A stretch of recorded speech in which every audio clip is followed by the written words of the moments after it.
নমস্কাৰ ডিজিটেল আসামলৈ আপোনালোক সকলোকে স্বাগতম জনাইছো। আজিৰ ভিডিঅ'টিত আমি আলোচনা কৰিম আসাম টেটৰ অসমীয়া ভাষাৰ ওপৰত। গতিকে অসমীয়া ভাষা সিলেবাসখন যদি আপোনালোকে চাই তাত অসমীয়া ভাষা পেডাগজিত ভাষা কৌশলৰ বিষয়ে উল্লেখ কৰা আছে। গতিকে ভাষা কৌশল বা ল্যাঙ্গুৱেজ স্কিল বুলি ক'লে আমি চাৰিটা স্কিলৰ কথা জানো। হেয়া হৈছে শ্ৰৱণ, কথন, পঠন আৰু লিখন। গতিকে চাৰিটা ভাষা কৌশলৰ ওপৰত আমি আলোচনা কৰিব লাগিব,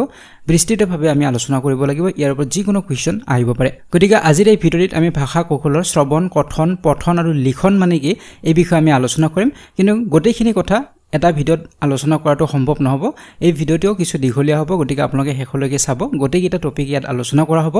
কিন্তু ইয়াৰ ওপৰত কিছু আৰু আমি আলোচনা কৰিব লাগিব, যিবিলাক আমি পৰৱৰ্তী ভিডিঅ'ত আমি আলোচনা কৰিম। পঠনৰ বহুকেইটা ভাগ আছে, গতিকে এই গোটেই ভাগবিলাক আমি আলোচনা কৰিব লাগিব।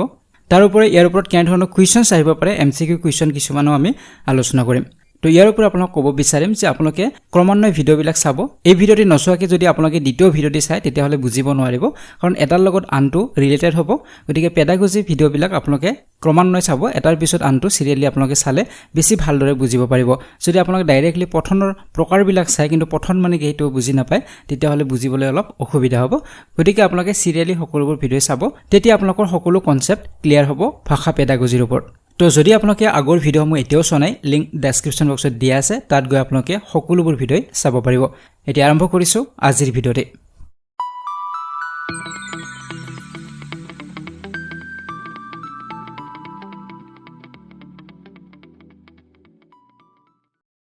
প্ৰথমে আমি আলোচনা কৰিম শ্ৰৱণৰ বিষয়ে, যে শ্ৰৱণ কাক বোলে।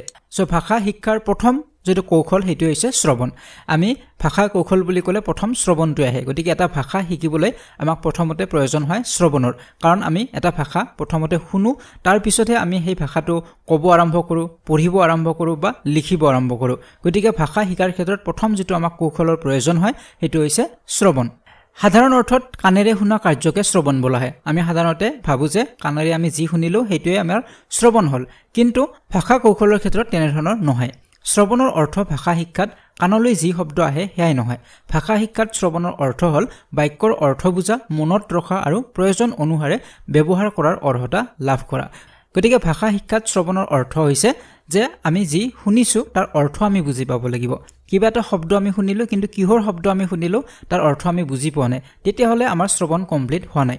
যেতিয়া আপুনি ক্লাছত ছাত্ৰ ছাত্ৰীসকলক কিবা এটা বিষয়ৰ ওপৰত শিক্ষা দিব, তেতিয়া ছাত্ৰ ছাত্ৰীসকলে আপুনি কি কৈ আছে এইটো শুনাৰ লগতে বুজিবও লাগিব। যদি সিহঁতে বুজিব পাৰিছে আপুনি কি কৈ আছে, তেতিয়াহ'লে সিহঁতৰ শ্ৰৱণ কমপ্লিট হৈছে। গতিকে শুনাৰ লগতে অৰ্থ বুজি পাব লাগিব, আৰু সিহঁতে শুনা কথাখিনি মনত ৰাখিব লাগিব, আৰু প্ৰয়োজন অনুসৰি সেই মনত ৰখা কথাখিনি সিহঁতে ব্যৱহাৰ কৰিব পাৰিব লাগিব। তেতিয়াহে আমি তাক শ্ৰৱণ বুলি ক'ব পাৰোঁ। যিকোনো কথা আমাৰ কাণত আহি পৰিলে আমি শুনাকে শ্ৰৱণ বুলি কোৱা নহয়। ভাষা শিক্ষাৰ ক্ষেত্ৰত শ্ৰৱণ হ'ব লাগিলে শুনা কথাখিনিৰ অৰ্থ বুজা, শুনা কথাখিনি মনত ৰখা, আৰু প্ৰয়োজন অনুসৰি আমি তাক ব্যৱহাৰ কৰাৰ যিটো অৰ্হতা, সেই অৰ্হতাটোকে কোৱা হয় শ্ৰৱণ বুলি। নিশ্চয় আপোনালোকে বুজিব পাৰিছে। ইয়াৰ উপৰিও আপোনালোকে কেইটামান কথা আৰু মনত ৰাখিব, যে শিশুসকলৰ যেতিয়া শ্ৰৱণ দক্ষতা বঢ়াব লাগিব, তেতিয়া শিক্ষকসকলে বা মাক দেউতাকে কেইটামান কথাৰ ওপৰত সদায় গুৰুত্ব দিব লাগে। সেইকেইটা হৈছে শুদ্ধ উচ্চাৰণ। যেতিয়া শিক্ষকসকলে শুদ্ধ উচ্চাৰণ কৰিব, তেতিয়া ছাত্ৰ ছাত্ৰীসকলেও শুদ্ধ উচ্চাৰণ শিকিব পাৰিব। যদি শিক্ষকজনে ভুলকে শিকায়, যদি শিক্ষকজনে ভুল এটা উচ্চাৰণ শিকাইছে, তেতিয়াহ'লে সেই ছাত্ৰ ছাত্ৰীসকলে ভুল উচ্চাৰণ এটাই শিকিব, বা সেই শব্দটোৰ ভুল উচ্চাৰণ সিহঁতে কৰিব। ঠিক তেনেদৰে মাক দেউতাকো যেতিয়া শুদ্ধ উচ্চাৰণ কৰিব, তেতিয়া নিজৰ ল'ৰা ছোৱালীসকলে শুদ্ধ উচ্চাৰণ শিকিব পাৰিব, আৰু শুদ্ধকে উচ্চাৰণ কৰিলেহে আমি শুদ্ধকে লিখিব পাৰিম। আমাৰ যদি উচ্চাৰণত ভুল হয়, তেতিয়াহ'লে আমাৰ লিখতো ভুলেই হ'ব।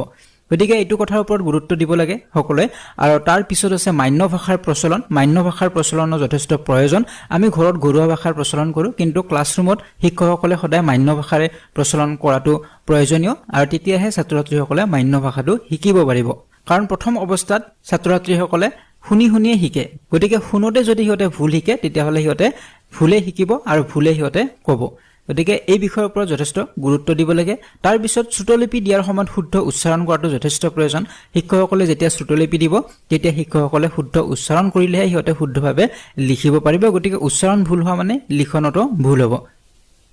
তাৰ পিছত মাক দেউতাক বা অভিভাৱকসকলে কথা পাতোতে যথেষ্ট সাৱধান হোৱা উচিত। গতিকে ঘৰত যদিও ঘৰুৱা ভাষাত কথা পাতে, মাক দেউতাকে বা অভিভাৱকে কথা কোৱাৰ ক্ষেত্ৰত যথেষ্ট সাৱধান হ'ব লাগে। বেয়া কথা সিহঁতক কেতিয়াও শিকাব নালাগিব যদি সিহঁতে ভুল কথা শিকে বেয়া কথা শিকে তেতিয়াহ'লে সিহঁতে শুনি শুনি সেই কথাখিনি আয়ত্ত কৰি ল'ব আৰু সেইখিনি কথাকে সিহঁতে পৰৱৰ্তী সময়ত ব্যৱহাৰো কৰিব গতিকে মাক দেউতাকক এই ক্ষেত্ৰত যথেষ্ট সাৱধান হোৱা উচিত আৰু পৰিৱেশৰ প্ৰভাৱ যথেষ্ট পৰে ছাত্ৰ ছাত্ৰীসকলৰ ওপৰত বা ল'ৰা ছোৱালীসকলৰ ওপৰত গতিকে ভাল পৰিৱেশত থাকিলে সিহঁতে ভাল কথা শুনিব আৰু ভাল কথা শুনিলে সিহঁতে ভাল শিকিব পাৰিব যদি সিহঁতে বেয়া এটা পৰিৱেশত থাকে সদায় বেয়া কথা সিহঁতে শিকে তেতিয়াহ'লে সিহঁতৰ জীৱনত তাৰ প্ৰভাৱ যথেষ্ট পৰিব গতিকে এইখিনি কথাৰ ওপৰত যথেষ্ট গুৰুত্ব দিব লাগে সো এতিয়া আহিছো দ্বিতীয় যেটো ভাষা কৌশল এইটো হৈছে কথন সো ভাষা শিক্ষাৰ দ্বিতীয় কৌশল হৈছে কথন কথন মানে হৈছে কোৱা কথন মানে কোৱা আমি যিকোনো কথা কোৱাকে কথন বুলি কোৱা হয় যেনেদৰে মই কৈ আছো এটো হৈছে কথন এই ভাৱ প্ৰকাশৰ সহজ উপায় আমি মনৰ ভাৱবিলাক প্ৰকাশ কৰাৰ ক্ষেত্ৰত একেবাৰে সহজ উপায় হৈছে কথন কিন্তু কথনে কেৱল ধ্বনিসমূহৰ উচ্চাৰণ কৰা শব্দ বা বাক্যকে কোৱা নুবুজায় কেৱল কোৱাকে কথন বুলি নকয় কেৱল শব্দবিলাকৰ উচ্চাৰণ কৰি কিবা এটা কথা কৈছো হেতুকে কথন বুলি কোৱা নহয় ভাষা কৌশলৰ ক্ষেত্ৰত তো জিন 80 সেশনৰ মতে আমি যেতিয়া কথা কওঁ তেতিয়া আমি একে সময়তে বিভিন্ন প্ৰক্ৰিয়াৰ মাজত জড়িত হৈ পৰো সো তেখেতে কি কৈছে যেতিয়া আমি কথা কওঁ এতিয়া ধৰক মই আপোনালোকক কথা কৈ আছো এতিয়া বিভিন্ন প্ৰক্ৰিয়াৰ মাজত মই জড়িত হৈ পৰিছো বিভিন্ন প্ৰক্ৰিয়া মানে মোৰ মগজুত বিভিন্ন প্ৰক্ৰিয়া চলি আছে যে মই ইয়াৰ পিছত কি কথা কম বা মই যিখিনি কথা কৈ আছো এইখিনি শুদ্ধই কৈ আছো নে ভুলে কৈ আছো এই গোটেইবিলাক মই চিন্তাও কৰিব লগা হৈছে আৰু মুখেৰে উচ্চাৰণও কৰিব লগা হৈছে গতিকে কথা কওঁতে একে সময়তে বিভিন্ন প্ৰক্ৰিয়াৰ মাজত আমি জড়িত হৈ পৰো গতিকে এটা কথা কোৱাৰ আগত মনৰ মাজত আছনি কৰি লওঁ যে আমি কি কোৱা উচিত গতিকে আমি যিখিনি কথা কৈ আছো ইয়াৰ পিছত মই কি কম ইয়াৰ পৰৱৰ্তী সময়ত মই কি কম গতিকে এইখিনি মনৰ মাজত এটা আছনি প্ৰস্তুত হৈ যায় যাতে শুনোতে আমি কি কৈ আছো বুজি পায় যাতে আপোনালোকে মই কি কৈ আছো সেইখিনি বুজিব পাৰে গতিকে ডেফিনেটলি বুজিব পাৰিছে কথন মানে কেৱল কোৱাকে নুবুজায় যিকোনো কথা আমি ক'লে তাক কথন বুলি কোৱা নহব ভাষা শিক্ষণৰ ক্ষেত্ৰত কথন হ'ব লাগিলে শুদ্ধকে আমি ক'ব লাগিব শুদ্ধ উচ্চাৰণ আমি কৰিব লাগিব তাৰ লগে লগে মই কি কৈ আছো হেতু মই বুজিও পাব লাগিব মই নিজে বুজি নপোৱাকে যদি কথাখিনি কওঁ তেতিয়াহ'লে তাক কথন বুলি নকয় সো নিশ্চয় বুজিব পাৰিছে এতিয়া কথন দক্ষতা কেনেদৰে বঢ়াব সো সকলো ছাত্ৰ ছাত্ৰীৰ কথন দক্ষতা একে নহয় কিছুমানে বহুত ভাল কথা ক'ব পাৰে কিছুমানে ভালদৰে কথা ক'ব নোৱাৰে গতিকে বিভিন্ন ধৰণৰ সমস্যা থাকিব গতিকে কথন দক্ষতা ছাত্ৰ ছাত্ৰীসকলৰ বঢ়াব লাগিব গতিকে কেনেদৰে বঢ়াব সো এই ক্ষেত্ৰত শিক্ষকসকলৰ যথেষ্ট কৰণীয় থাকে যেনে প্ৰথমটোত কোৱা হৈছে শিক্ষকসকলে কিছুমান প্ৰশ্নৰ উত্থাপন কৰি শিক্ষাৰ্থীসকলক কোনো এক বিশেষ ভাষা স্পষ্টকৈ ক'ব পৰাকৈ গঢ়ি তুলিব পাৰে এতিয়া যিকোনো ভাষা হ'ব পাৰে অসমীয়া ভাষা হ'ব পাৰে ইংৰাজী হ'ব পাৰে হিন্দী ভাষা হ'ব পাৰে যিকোনো ভাষাই নহওক সেই ভাষাটো যেতিয়া শিকাব শিক্ষকগৰাকীয়ে তেতিয়া বিভিন্ন প্ৰশ্নৰ উত্থাপন কৰি ইহঁতক সেই ভাষাটো স্পষ্টকৈ ক'ব পৰা এটা সুবিধা ইহঁতক দিব লাগিব তেতিয়াহে ইহঁতে স্পষ্টকৈ ক'বলৈ সাহস কৰিব তাৰ পিছত কোৱা হৈছে শিক্ষকসকলে শিক্ষাৰ্থীসকলক বিভিন্ন কাৰ্যৰ লগত জড়িত কৰি পৰীক্ষা কৰিব লাগে ইহঁতক পৰীক্ষাও কৰিব পাৰে বিভিন্ন কাৰ্যৰ লগত ইহঁতক জড়িত কৰিব পাৰে আৰু সেই কাৰ্যৰ লগতে ইহঁতক ভাষা কোৱাৰ এটা সুবিধা দিব পাৰে ইহঁতক এটা প্লেটফৰ্ম দিব পাৰে গতিকে সেই প্লেটফৰ্মৰ জৰিয়তে ইহঁতে নিজৰ মনৰ কথাখিনি ইহঁতে উপস্থাপন কৰিব পাৰিব গতিকে শিক্ষকসকলে এনেধৰণে পৰীক্ষাও কৰিব পাৰে ছাত্ৰ ছাত্ৰীসকলক তাৰ পিছত কোৱা হৈছে শিক্ষকসকলে বিভিন্ন খেল ভিত্তিক পদ্ধতি গ্ৰহণ কৰিব পাৰে খেলা ধূলাৰ মাজেৰেও ইহঁতক আমি ভাষা শিকাব পাৰো গতিকে ভাষা কোৱাৰ এটা সুবিধা ইহঁতক দিব পাৰো গতিকে খেল ভিত্তিক পদ্ধতিৰ জৰিয়তে আমি কথন দক্ষতা ইহঁতক বঢ়াব পাৰো তাৰ পিছত কোৱা হৈছে কথন ৰীতি মধুৰ হোৱাটো অতি প্ৰয়োজনীয় আৰু এইটো সকলোতকৈ ইম্পৰ্টেণ্ট হয় কাৰণ আমি কথা ক'লেই নহ'ব আমাৰ কথাখিনি আনজনে শুনি ভাল পাব লাগিব গতিকে কথন ৰীতি আমাৰ মধুৰ হ'ব লাগিব শুৱলা হ'ব লাগিব গতিকে তাৰ ওপৰতো আমি যথেষ্ট গুৰুত্ব দিব লাগে শিক্ষকসকলে তাৰ পিছত কোৱা হৈছে কঠিন শব্দসমূহৰ শুদ্ধ উচ্চাৰণ অনুশীলন কৰাব লাগে এতিয়া বহুতো কঠিন শব্দ থাকে যিবিলাক কঠিন শব্দ আমি উচ্চাৰণ ভালদৰে কৰিব নোৱাৰো গতিকে সেই উচ্চাৰণবিলাক শিক্ষকসকলে বিভিন্ন পদ্ধতিৰ জৰিয়তে ইহঁতক কৰাব লাগিব শুদ্ধ যাতে উচ্চাৰণ কৰিব পাৰে তাৰ ওপৰত গুৰুত্ব আমি দিব লাগে আৰু লাষ্ট ভিডিঅ'ত আমি আলোচনা কৰিছিলো এই ক্ষেত্ৰত আমি কালেক্টিভ ৰিডিং কৰিব পাৰো শিক্ষকজনে উচ্চাৰণবিলাক মাতি দিলে আৰু ছাত্ৰ ছাত্ৰীসকলক শিক্ষকজনে কোৱা কথাখিনিকে ৰিপিট কৰিবলৈ ক'ব পাৰে যাক আমি কালেক্টিভ ৰিডিং বুলি কওঁ লাষ্ট ভিডিঅ'ত আমি এই বিষয়ে আলোচনা কৰিছিলো গতিকে বিভিন্ন পদ্ধতিৰ জৰিয়তে ছাত্ৰ ছাত্ৰীসকলৰ শুদ্ধ উচ্চাৰণৰ ক্ষেত্ৰত গুৰুত্ব দিব লাগিব আৰু শেষত কৈছে বিদ্যালয়ৰ বিভিন্ন অনুষ্ঠানত ছাত্ৰ ছাত্ৰীসকলক বক্তৃতা দিয়াৰ অভ্যাস কৰাব লাগে ইয়াতে স্পেলিংটো অলপ ভুল হৈ আছে বক্তৃতা হ'ব এইটো লেকচাৰৰ কথা কোৱা হৈছে যে বিভিন্ন অনুষ্ঠান হ'ব বিদ্যালয়খনত সেই অনুষ্ঠানবিলাকত ছাত্ৰ ছাত্ৰীসকলক লেকচাৰ দিব এটা সুবিধা দিব লাগে সিহঁতক প্লেটফৰ্ম দিব লাগে তেতিয়াহে সিহঁতৰ মনত সাহস হ'ব আৰু তেতিয়া সিহঁতে ডাঙৰ যেতিয়া হ'ব তেতিয়া বিভিন্ন চেমিনাৰ হওক মিটিং হওক এইবিলাকত কথা কোৱাৰ এটা সাহস সিহঁতে গোটাব পাৰিব গতিকে ছাত্ৰ ছাত্ৰীসকলক বিভিন্ন অনুষ্ঠানত বক্তৃতা বা লেকচাৰ দিয়াৰ বাবেও প্ৰস্তুত কৰাব লাগে গতিকে এইখিনি কাম কৰিলে কথন দক্ষতা বাঢ়িব ছাত্ৰ ছাত্ৰীসকলৰ নিশ্চয় কথন দক্ষতা বৃদ্ধি হ'ব গতিকে ভাষা কৌশলৰ তৃতীয়টি ভাগ হৈছে পঠন আৰু এই ভাষা কৌশলসমূহৰ ভিতৰত পঠন হ'ল এক জটিল প্ৰক্ৰিয়া সকলোতকৈ জটিল প্ৰক্ৰিয়াটোৱে হৈছে পঠন পাঠ এটা মুখেৰে মাতি যোৱা ব্যৱস্থাটোকে পঠন বোলে আমি যিকোনো এটা পাঠ মুখেৰে যেতিয়া মাতি যাওঁ বা আওৰাই যাওঁ তাকে পঠন বুলি কোৱা হয় কিন্তু ইয়াতে মনত ৰাখিবলৈ কথাটো হৈছে পঢ়ন আৰু পঠনৰ মাজত কিন্তু পাৰ্থক্য আছে পঢ়ন বেলেগ আৰু পঠন বেলেগ এতিয়া পঢ়ন মানে হৈছে যেতিয়া আপুনি শুদ্ধ উচ্চাৰণ কৰি যিকোনো এটা বাক্য বা যিকোনো এটা পাঠ আপুনি পঢ়ে এটো হৈছে পঢ়ন আৰু পঠন হৈছে উচ্চাৰণবিলাক শুদ্ধ হোৱাৰ লগতে সেই পাঠটোৰ বা সেই বাক্যবিলাকৰ আপুনি অৰ্থ জানিব লাগিব তাৰ ওপৰত ধ্বনি চিহ্নসমূহ আপোনালোকে জানিব লাগিব ক'ত বিৰাম হ'ব ক'ত দাঁৰি ক'ত কমা হ'ব এই সকলোবিলাক আপুনি জানিব লাগিব আৰু হেতুকে পঠন বুলি কোৱা হয় গতিকে পঢ়ন আৰু পঠনৰ মাজত পাৰ্থক্য হেতুৱে পঢ়ন মানে কেৱল শুদ্ধ উচ্চাৰণেৰে কিবা এটা পঢ়াকে পঢ়ন বুলি কোৱা হয় কিন্তু পঠনত শুদ্ধ উচ্চাৰণৰ লগতে আপুনি সেই বাক্যৰ অৰ্থ বা তাৰ ভাৱ বুজি পাব লাগিব ইয়াৰ উপৰিও পঠনত চকু কাণ আৰু মুখ বা জিভা এই তিনিটা জ্ঞানেন্দ্ৰিয়ৰ গুৰুত্ব সমানে থাকে এটা পঠনত চকুৰৰ গুৰুত্ব আছে কাৰণ চকুৰে আপুনি চাব লাগিব কি পঢ়িব এটো লিখাখিনি আপুনি চকুৰে চাব লাগিব গতিকে চকুৰ গুৰুত্ব আছে তাৰ লগতে কাণ আপুনি শুনিব লাগিব আপোনাক কি পঢ়িব কৈছে তাৰ পিছত মুখ বা জিভাৰ যথেষ্ট প্ৰয়োজন আছে গুৰুত্ব আছে কাৰণ জিভাৰে আপুনি উচ্চাৰণ কৰিব শব্দবোৰ গতিকে এই তিনিটা জ্ঞানেন্দ্ৰিয়ৰ গুৰুত্ব সমানে থাকিব চকু কাণ আৰু জিভাৰ এইবিলাকৰ ওপৰতো প্ৰশ্ন হ'ব পাৰে গতিকে নিশ্চয় বুজিব পাৰিছে যে পঠন কাক বোলে এতিয়া পঠনৰ কাৰণসমূহ আমি জানিলো যে আমি কি কাৰণত পঠন কৰো কিয় আমি পঢ়ো ইয়াতে চাৰিটা কাৰণ লিখা হৈছে নজনা কথা জানিব আমি যিকোনো নজনা কথা জানিবৰ বাবে আমি পঢ়ো বা পঠন কৰো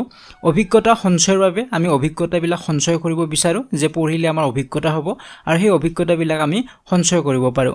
3 নম্বৰত কোৱা হৈছে আনন্দ উপভোগৰ বাবে কেতিয়াবা আমি আনন্দৰ বাবেও কিছুমান আৰ্টিকল হওক বা কিতাপ আমি পঢ়ো আৰু 4 নম্বৰত কোৱা হৈছে অৱসৰ বিনোদনৰ বাবে আৰু কেতিয়াবা আমি জিৰণি লৈ আছো আমাৰ কোনো ধৰণৰ কাম নাই তেতিয়াও আমি এই অৱসৰৰ সময়খিনি আমি পাৰ কৰাৰ বাবেও আমি কেতিয়াবা পঢ়ো গতিকে মূলত এইবিলাক কাৰণতে পঢ়া হয় ইয়াৰ উপৰিও আমি পঠনৰ জৰিয়তে নতুন শব্দ শিকিব পাৰো বাক্যৰ গাঁথনি প্ৰক্ৰিয়া শিকিব পাৰো খণ্ড বাক্য শিকিব পাৰো জতুৱা ঠাঁচ শিকিব পাৰো সমাৰ্থক শব্দ বিপৰীত শব্দ আদিৰ প্ৰকৃতি এই সকলোবিলাক আমি জানিব পাৰো আৰু তাৰ লগতে দাঁৰি কমা আদিৰ যথাযথ ব্যৱহাৰো পঠনৰ জৰিয়তে আমি শিকিব পাৰো গতিকে এইবিলাক কাৰণ বা উদ্দেশ্য আগত ৰাখি আমি পঠন কৰো সো এতিয়া আহিছো লিখন আৰু লিখনটো হৈছে 4 নম্বৰ যেটো ভাষা কৌশল 3 নম্বৰত আছিল পঠন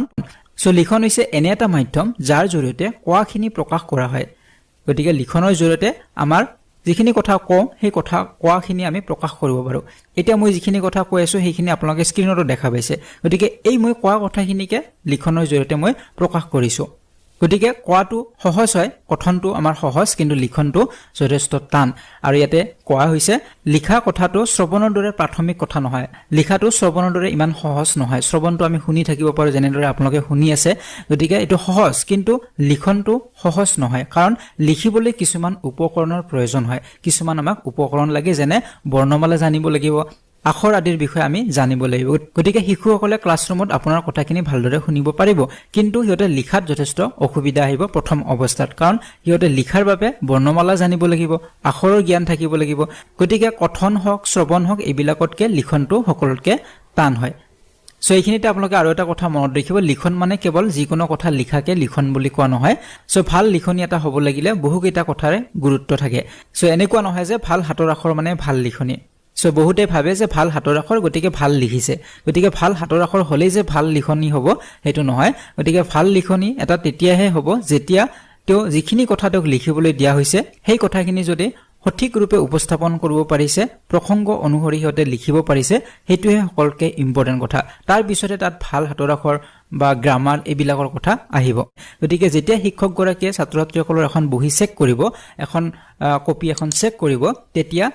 হেতু চাব লাগিব যে যেটো বিষয়ৰ ওপৰত লিখিবলৈ দিয়া হৈছিল ছাত্ৰ-ছাত্ৰীসকলক সেই বিষয়টো ভালদৰে লিখিব পাৰিছেনে পৰা নাই সেই বিষয়টোৰ ওপৰত তেওঁৰ যিখিনি জ্ঞান আছে বা যি তেওঁৰ ধাৰণা আছে সেইখিনি তেওঁ উপস্থাপন কৰিব পাৰিছেনে পৰা নাই হেতুৰ ওপৰতহে বেছি গুৰুত্ব দিব লাগে তাৰ পিছতে তাৰ গ্ৰামাৰ সঠিক হৈছেনে নাই শব্দৰ সংখ্যা ঠিক আছে নে নাই বা ভাল হাতৰ আখৰ হৈছে নে হোৱা নাই সেইটো পিছত আহিব কিন্তু সকলোতকৈ ইম্পৰ্টেণ্ট হ'ব প্ৰসংগ অনুসৰি বা প্ৰসংগ সংগতি দৰ্শাই তেওঁ লিখিব পাৰিছে নে পৰা নাই সেইটোহে সকলোতকৈ ইম্পৰ্টেণ্ট হ'ব গতিকে এই কথাখিনি আপোনালোকে সদায় মনত ৰাখিব সো এতিয়া লিখনৰ উদ্দেশ্য কি কিয় লিখিব লাগে সো লিখনৰ এটা দুটা উদ্দেশ্যৰ কথা কোৱা হৈছে শুনি আৰু পঢ়ি কি শিকিলো তাক অনুধাৱন কৰা যে যেতিয়া ছাত্ৰ ছাত্ৰীসকলে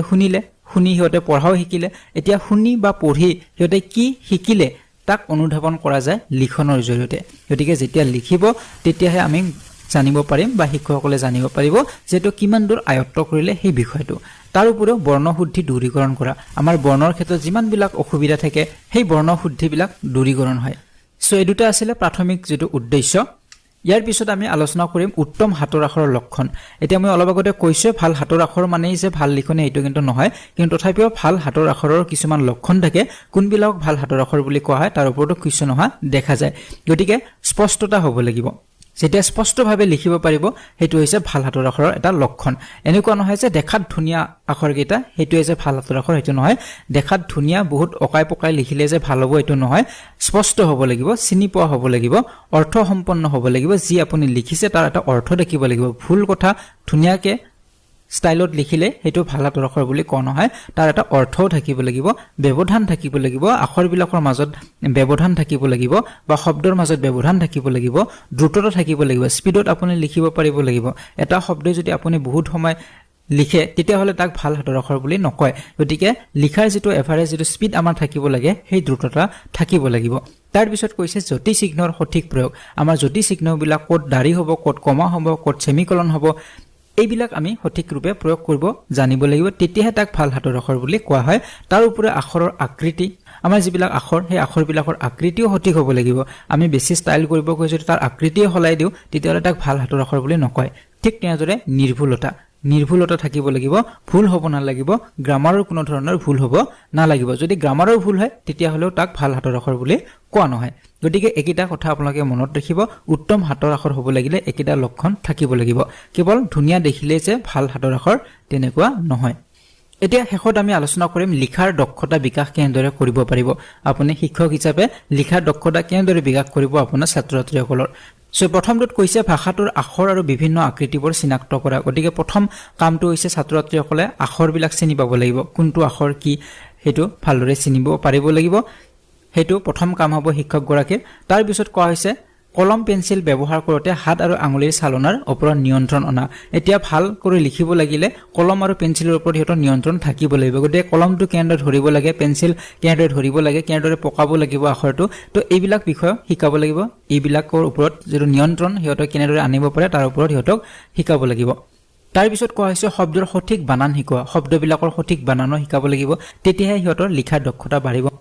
তাৰ পিছত কৈছে গ্ৰাফ কাগজ বা আস্তনা কাগজ দিয়া গতিকে ছাত্ৰ ছাত্ৰীসকলক প্ৰথমতে গ্ৰাফ কাগজ বা আস্তনা কাগজ দিব লাগিব তাত যদি হেতে সঠিক ৰূপে আখৰবিলাক লিখিবলৈ শিকে আৰু শেষত কোৱা হৈছে আখৰৰ আৰ্হি চাই বাক্য লিখিবলৈ দিয়া আৰ্হি আমাৰ তেনেধৰণে লিখিবলৈ দিয়া হয় প্ৰাইমাৰী লেভেলত গতিকে আখৰৰ আৰ্হি থাকে আৰু সেইবিলাক চাই আমি লিখো বা তাৰ ওপৰত হাত বুলাবলৈ দিয়া হয় গতিকে তেনেধৰণে প্ৰেক্টিস কৰাব লাগে তেতিয়াহে হেতৰ লিখাৰ দক্ষতা বিকাশ হ'ব